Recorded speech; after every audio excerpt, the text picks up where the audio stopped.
Assalamualaikum warahmatullahi wabarakatuh. Perkenalkan, kami dari kelompok 3. Pada kesempatan kali ini kami akan menyampaikan tentang materi perencanaan pesan bisnis. Di sini saya selaku moderator yang akan memimpin berjalannya presentasi dari kelompok 3 dan juga yang akan membuka dan menutup acara atau materi presentasi dari kelompok 3. Sebelum itu mari saya perkenalkan beberapa anggota dari kelompok 3. Yang pertama yaitu saya sendiri. Saya bernama Serotama Prastio Putri. Selanjutnya ada teman saya yang bernama Silmah Nilofah. Kemudian ada teman saya yang bernama Sri Wulandari dan juga Meiza Luna Faradila. Kemudian ada Muhammad Maulana Yusuf dan yang terakhir ada Lilin Bayu Effendi. Mungkin ada beberapa poin yang akan teman-teman saya sampaikan. Untuk poin-poin yang akan disampaikan, kalian bisa simak video berikut ini.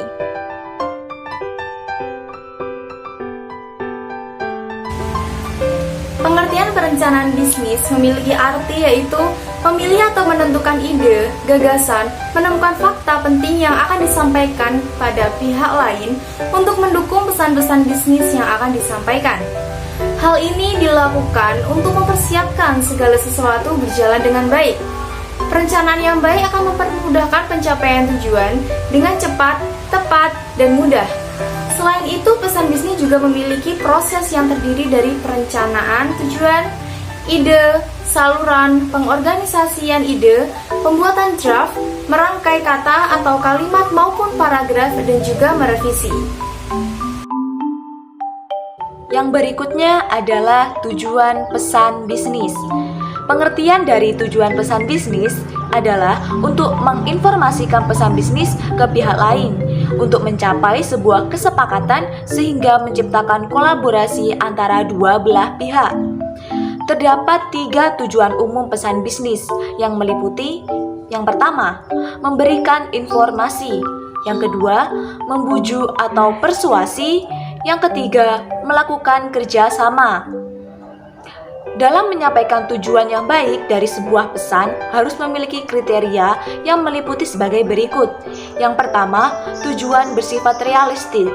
Maksudnya adalah ide atau gagasan sudah sesuai dengan kemampuan yang ada. 2. Waktu yang tepat. Artinya, waktu menjadi suatu bahan pertimbangan yang penting dalam menyampaikan pesan.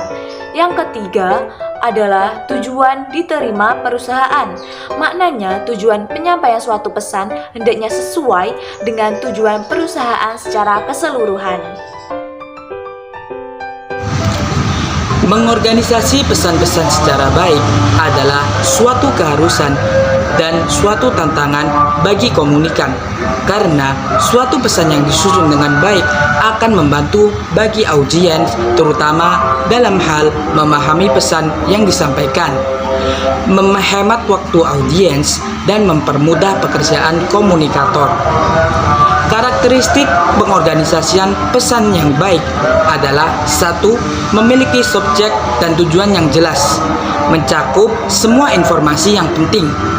Kedua, relevansi informasi dengan subjek dan tujuan.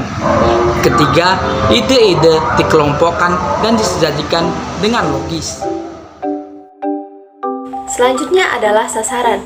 Sasaran ini merupakan audiens atau pihak menerima pesan. Kita sering menyebutnya dengan target market. Agar pesan yang kita sampaikan dapat tersampaikan dengan baik kepada audiens, maka yang perlu kita lakukan adalah analisis audiens. Apa yang harus diperhatikan dalam analisis audiens? Yaitu ada 6 hal yang harus diperhatikan. Yang pertama yaitu mengembangkan profil dari audiens. Yang kedua, mengenali penerima primer. Yang ketiga, menetapkan jumlah dan komposisi audiens. Yang keempat, mengukur tingkat pemahaman audiens terhadap pesan yang kita sampaikan. Yang kelima, kita perlu adanya informasi audiens terkait dengan gender, kemudian pendidikan, usia, dan apa yang dibutuhkan oleh audiens itu. Kemudian yang terakhir adalah memuaskan kebutuhan emosional dan praktis dari audiens. Kenapa sih analisis audiens ini penting? Karena kita perlu membutuhkan latar belakang audiens kita. Kita perlu mengetahui bagaimana pengetahuan audiens itu terhadap pesan yang kita sampaikan. Informasi apa yang mereka butuhkan dan apa yang menarik para audiens untuk menerima pesan kita.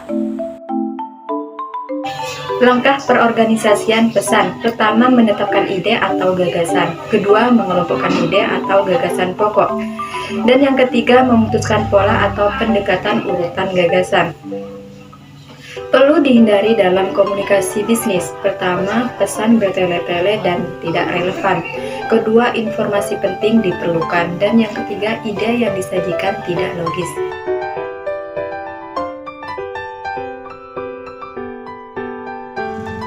Nah, mungkin itu saja yang dapat kelompok kami sampaikan. Jika ada salah kata atau kurang lebihnya, kami mohon maaf yang sebesar-besarnya.